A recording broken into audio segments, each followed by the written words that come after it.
Yeah, good morning. Myself Srinivas.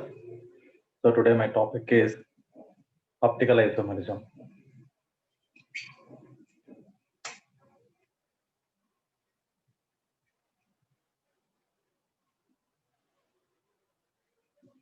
So this optical isomerism is one of the part of stereochemistry. So before going to learn optical isomerism, there are some terms to know. So in that the first term is what is meant by ordinary light.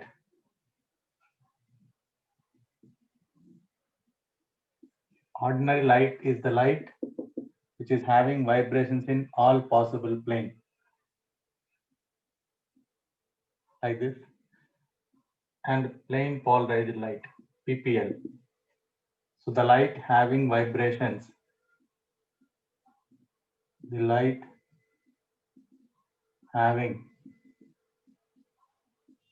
vibrations in one particular plane, which is perpendicular to the propagation of light.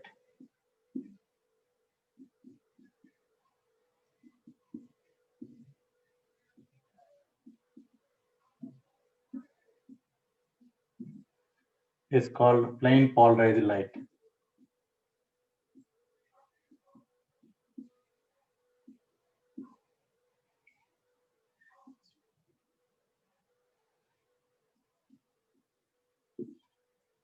So how this plane polarized light is obtained means by passing an ordinary light through a prism called Nicol prism, which is made up of calcite.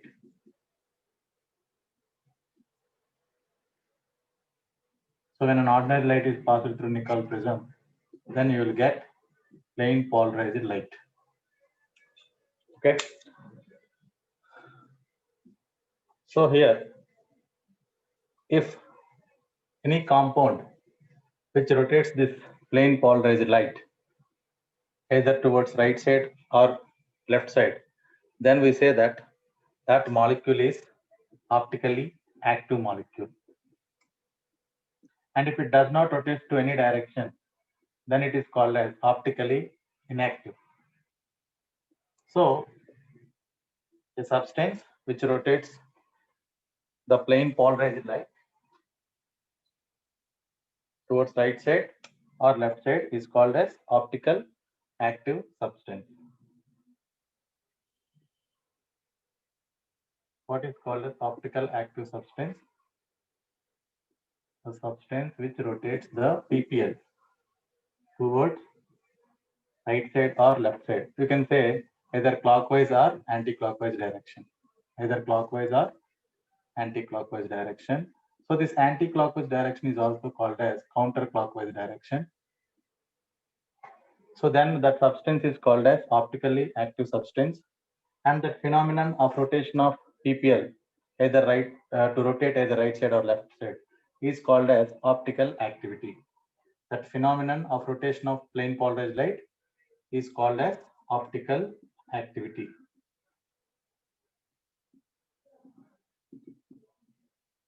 So whether the substance is optically active or not can be known by an instrument called as polarimeter. So polarimeter is an instrument which is used to check whether a substance is optically active or not. So polarimeter consists of two prisms. One is polarizer and analyzer. So just a brief diagram of that I'll give you.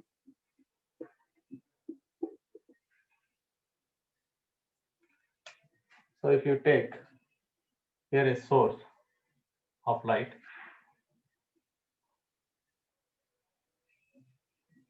this is the source of light. Through this source, we will get an ordinary light, so which is having vibrations in all possible planes.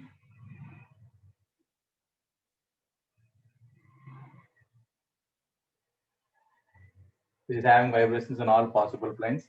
So when it is passed through a prism called Nicol prism, then it is transformed into a plane polarized light, light having vibrations in one plane. So when it is passed through an instrument called as polarimeter. Polarimeter is an instrument. So here you will have polarizer, and here a liquid column will be there in which the substance whose optical activity has to be measured is taken in the liquid form by dissolving in a particular solvent. So the substance whose optical activity is to be measured is taken in a column. One liquid column will be there, or a tube will be there. In this tube, it is taken in a liquid form. So, and after passing through this, there is one more prism called as analyzer. So then you will get a light here with one particular plane, but which is rotated either clockwise or anti-clockwise. So here that angle of rotation is called as theta. Okay. So this is called as optical rotation or specific rotation. So this optical rotation and specific rotation are almost same, but a slight difference is there. Means the rotation caused by this plane polarized light is called as optical rotation. But under certain conditions, if you take optical rotation theta, means it is the rotation caused by the plane polarized light. With the rotation caused by the solution. So optical rotation and specific rotation, there is a small change. So specific rotation is nothing but the rotation caused by this solution under a particular conditions. What are the conditions? The length of the tube should be, this tube, or the length of the path we will say should be 1 decimeter, and the solution which is taken, that concentration of the solution should be 1 gram per cc or 1 gram per ml. So under such conditions, if you measure the optical rotation, that rotation is called as specific rotation. Just like in electrochemistry, you will study E and E naught. Both are the EMF, but under standard condition, we call it as standard EMF of the cell, and whereas E is EMF of the cell. Right? Under standard condition, we call it as E naught. So this is about the instrument. So whether a substance is optically active or not can be checked by using a polarimeter. So we can't see by seeing the compound whether it is optically active or not. But there are some conditions for that I will see. So before going to that, how do you measure the specific rotation? We will see. The specific rotation alpha at a particular temperature T degrees Celsius of particular wavelength D. So D is the wavelength of the sodium line, wavelength of the first line of sodium, which is taken as 5893. 5893. So 5893 angstroms. So this is the wavelength of the first line of sodium. So under that particular wavelength, the specific rotation alpha is measured as theta by LC, where theta is the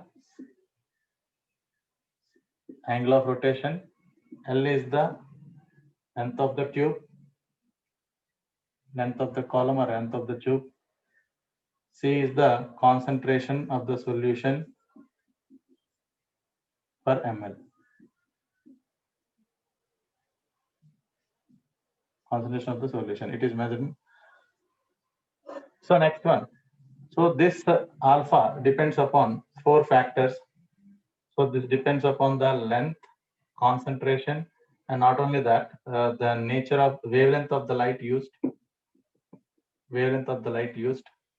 temperature, and even the nature of the solvent.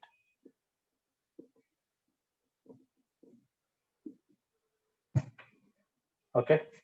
So this specific rotation depends upon length, concentration of the solution, length of the tube or liquid column, wavelength of the light used, temperature of the experiment, at what temperature the experiment is conducted, and even the nature of the solvent. So these are the 5 factors on which the alpha value depends.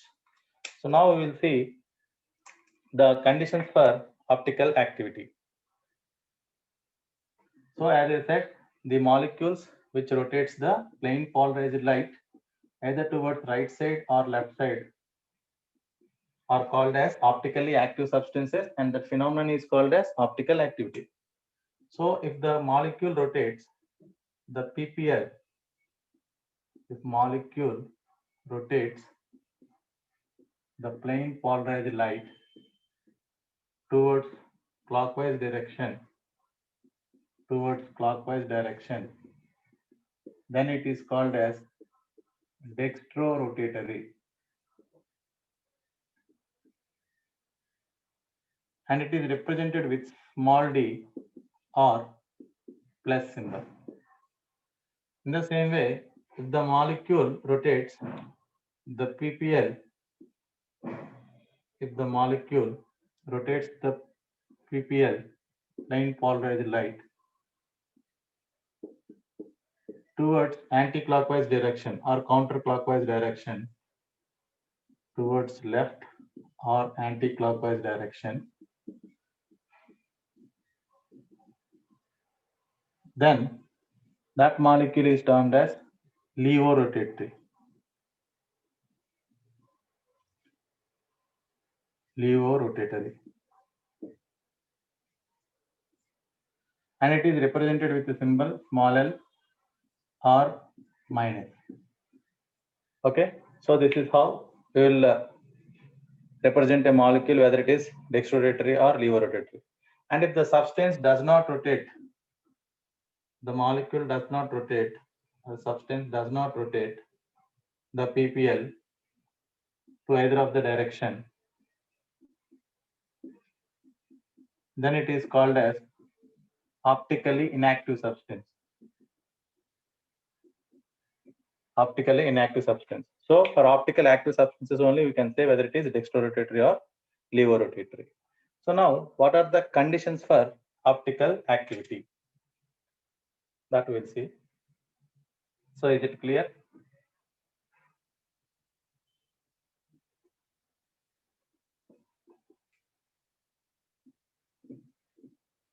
So the problems regarding specific rotation will be done in the last.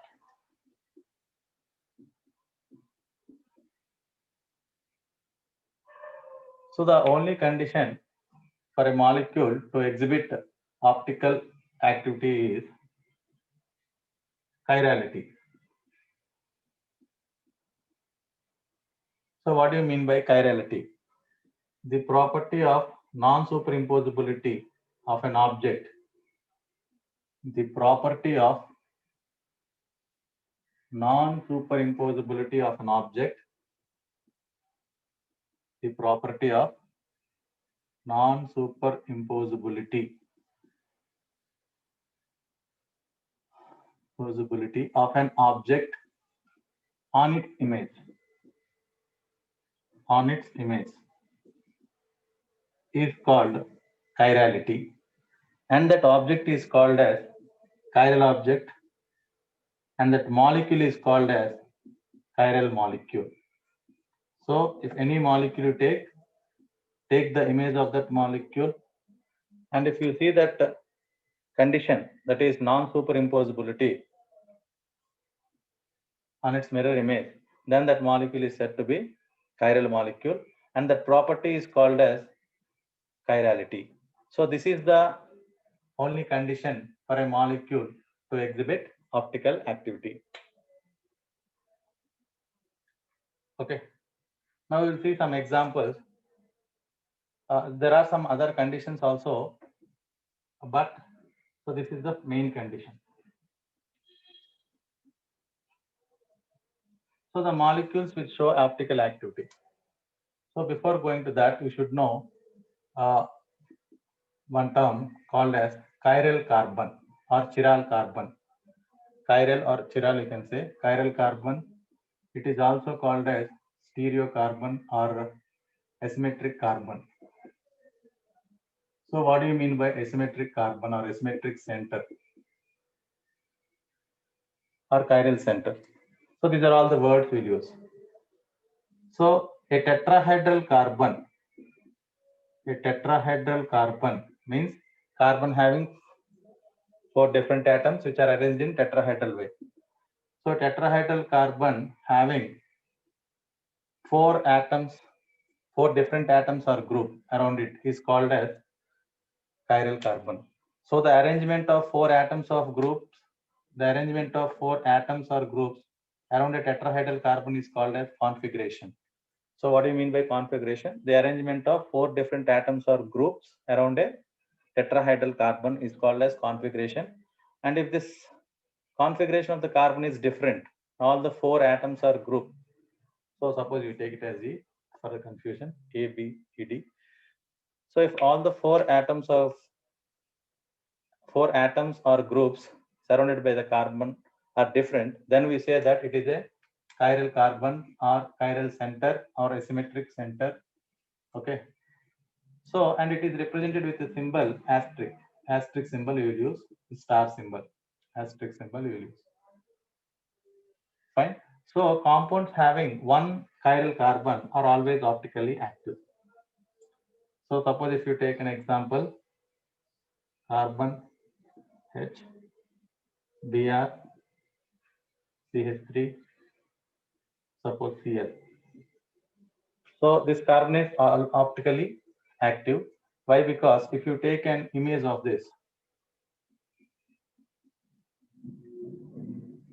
mirror image, so then you will get the image like this: H, Cl, CH3, Br. So these two are non-superimposable on each other. These 3 molecules are non-superimposable on each other. So if you keep this molecule here, it won't superimpose on it. The image is not superimposed on the object. So the molecule we call it as chiral molecule. Okay, and it is optically active. So suppose if this rotates the ppl towards right side, suppose, so it is called as dextrorotatory, and suppose if rotates left side, then it is called levorotatory. And these two are called as enantiomers actually. What are these two called? Enantiomers. So what are enantiomers? Optical isomers which are non-superimposable mirror images. Optical isomers which are non-superimposable mirror images are called as enantiomers. Okay, this molecule is called as chiral molecule. So enantiomers have same physical and chemical properties, only they show difference in the behavior towards the plane polarized light. So enantiomers have same physical properties. They have same physical properties. They have same physical properties like melting point, boiling point, density, refractive index, solubility, and all that. But they show different behavior towards the plane polarized light. They show difference towards PPL, plane polarized light. So if one molecule rotates right side, then the other molecule rotates the plane polarized light towards left side. So these are called as enantiomers, right? Now molecule with one chiral carbon is always optically active. Now if you see molecules having more than one chiral center, so I'll see an example, tartaric acid. So this is an important question.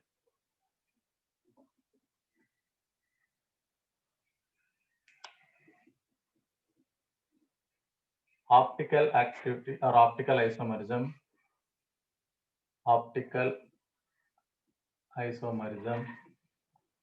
in tartaric acid.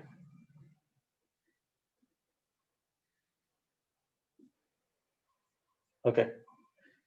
So what is the formula for, what is the structure of tartaric acid? COOH, CHOH, CHOH, COOH. If you see this carbon, it is having 4 different atoms. One is H, OH, 4 different atoms or groups here. So it is a chiral carbon. In the same way, here also it is a chiral carbon because one is H, other one is OH, COOH, and this full treated as one group. So there are 2 chiral carbons on this molecule. So how many isomers we can find once you will check it out. So the first isomer I'm writing in Fischer projection. So this is COOH. COOH. I will tell you how to convert a 3-dimensional molecule into 2-dimensional. There are various ways like Fischer projection, Newman projection, Sahaus projection. So among them, this is one of the form, Fischer projection. In that Fischer projection, what you have to take, the parent chain should be taken as a vertical line and the branches should be taken as a horizontal line. Okay, what is the first condition? The parent chain should be taken as a vertical line and the branches are taken in horizontal lines. Here 2 branches are there, so 2 horizontal lines. And the third point is the intersection between the vertical and horizontal line denotes an asymmetric carbon. The intersection between vertical and horizontal line denotes an asymmetric carbon. So actually the parent chain should be taken as vertical line. In among them, the top should be the high priority group. Here both are COOH groups, so I can keep COOH together. So H, OH, OH, H. So this is one of the isomer. Okay. And if you take the mirror image of this isomer, this is second form, COOH, OH, H, H, OH, COOH. So this is the second isomer.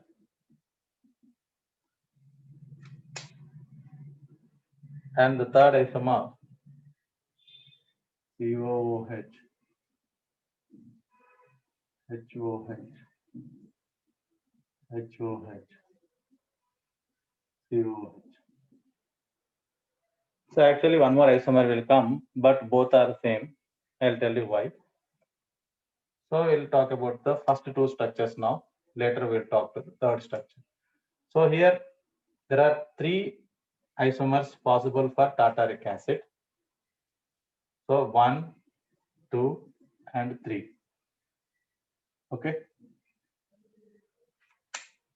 So and that's the first isomer and second isomer if you take. So these are again mirror images and non-superimposable on each other. So these are called as enantiomers. So here 1 and 2 are called enantiomers. Okay, and if you take 1 and 3 and 2 and 3, so they are non-superimposable and they are not mirror images also.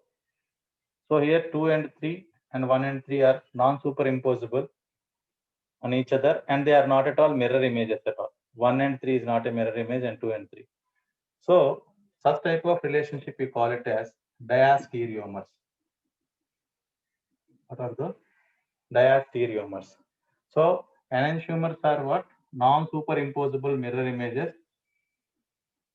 Non-superimposable mirror images. Whereas diastereomers are non-superimposable non-mirror images. So 2 nons. Non-superimposable and non-mirror images. Non-mirror images. So now we'll see about the third structure. Here if you take some more points are there to explain. Now first isomer and second isomer, if you take 50-50%, suppose you take this as dextrorotatory and this as levorotatory. By seeing the molecule, we can't say just by placing in the polarimeter instrument, and if it rotates the PPL towards right side, then it is called as dextrorotatory, and this is called levorotatory. If these two isomers are taken in equal ratio, equimolar ratio, if 1 and 2 are taken in equimolar ratio, then that type of mixture is called as racemic mix. That type of mixture is called as racemic mixture. Okay. So 1 and 2 isomers, if you take in equal amounts, that mixture is called as racemic mixture. And this racemic mixture, if you see the optical activity of the racemic mixture, so it is found that racemic mixture is optically inactive. Racemic mixture is optically inactive. Why? What is the condition for optical inactivity? So it doesn't rotate the PPL either right side or left side. So if you see the first compound, suppose I said it is dextrorotatory. So if you take 50% of it, so like this, the molecule is rotating, and the second molecule is also 50%, then this direction it will rotate. So this rotates towards anti-clockwise direction and it rotates towards clockwise direction. So the net rotation, the net specific rotation will be nullified, will be cancelled out. So because of that, the plane polarized light will not rotate any of either of the side and it will go straight. So this type of phenomenon is called as external compensation. So now you are learning the third word. What is that? External compensation. So you know what about enantiomers, diastereomers, and now racemic mixture is the new term. Now after racemic mixture, you have to know that one more word, external compensation. External compensation. So what do you mean by this? The specific rotation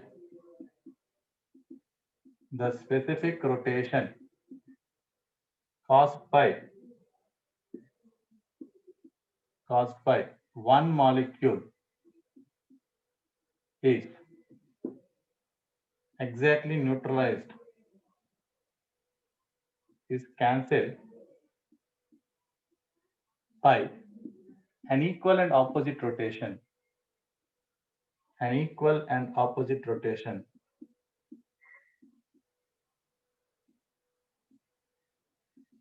caused by other molecule.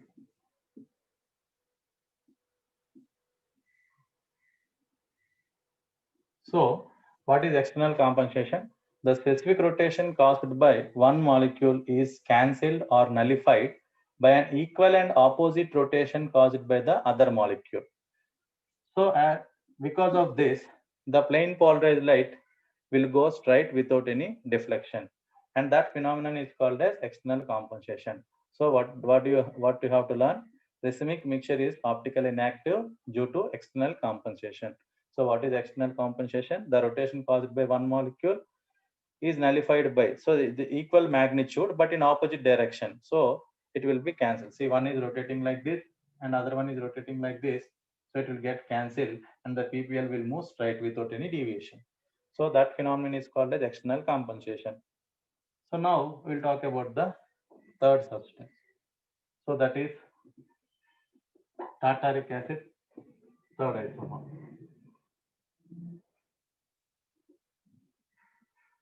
So if you look at it here, this half of the molecule, if you look into it, it is exactly the same as the down half. So here imagine a plane. Imagine a plane which is cutting this molecule into two equal halves. Then one half is exactly the mirror image of the other half. This type of plane is called as mirror plane. Okay, or you can say POS, means plane of symmetry. Okay, so what is plane of symmetry? It is an imaginary plane which cuts the molecule into two identical halves which are mirror images to each other. So if you imagine such a plane and if the molecule is cut into two halves which are exactly mirror images to each other, then we say that that molecule possesses a plane of symmetry. And If a molecule has plane of symmetry, then it is optically inactive. So this is the other condition. So optical inactive. Optical inactive. So if a molecule possesses plane of symmetry, then it is optically inactive. And it is optically inactive. So what is the other condition? Molecule should not have, sometimes chiral carbons may be present, but because of presence of plane of symmetry, this molecule is optically inactive. So not only that, one more condition is also there. Here, one half of the molecule rotates the plane polarized light towards right side, means the other half also will rotate the plane polarized light towards left side. So here also the net rotation is cancelled or nullified. Okay. So, but this phenomenon is taking place within the molecule. So use the term internal compensation.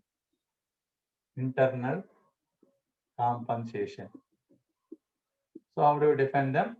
Internal compensation is a phenomenon in which within the molecule, one half of the molecule rotates the PPL towards right side. Then the specific rotation caused by one half of the molecule. There you said one molecule. Here you have to say one half of the molecule is nullified by the equal and opposite rotation caused by other half. Equal and opposite rotation caused by other half, so that the net rotation is get cancelled. The net rotation is cancelled. So the molecule is optically inactive again. So this type of compound which is having chiral carbons and due to plane of symmetry, it is optically inactive. So that compound is called as meso compound. So what is a meso compound? Meso compound is a compound which has chiral carbons, but due to the presence of plane of symmetry, the molecule is optically inactive. Okay, not only plane of symmetry, due to internal compensation. So these two are all interlinked. So this type of compound is called meso compound. Okay, so as it is optically inactive, no need to write the other isomer. It won't have, because if you write the isomer also, and if you check the RS, and you check the configuration, both the molecules will be same. So that is why here number of isomers are only 3.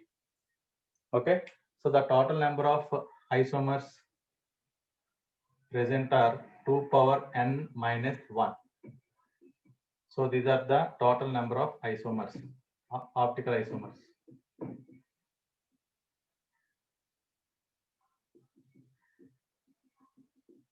So where n is called chiral carbon.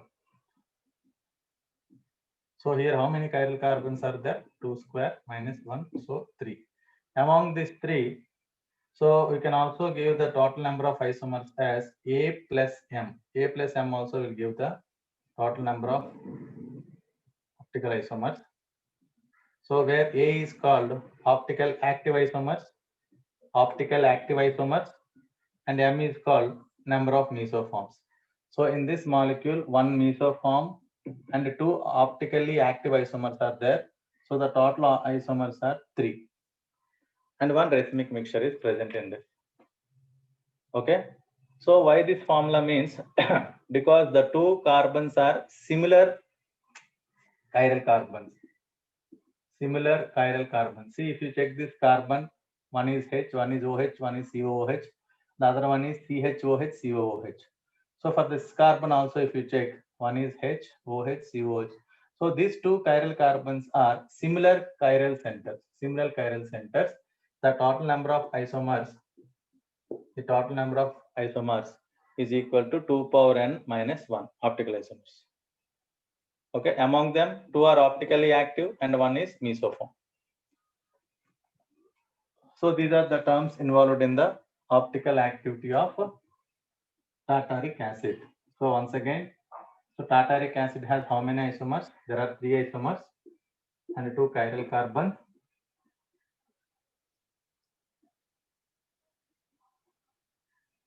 And what are the terms used here? Enantiomers, diastereomers, internal compensation, external compensation, meso compound, and racemic mixture. So these are the 6 terms used in this optical activity. Now we will see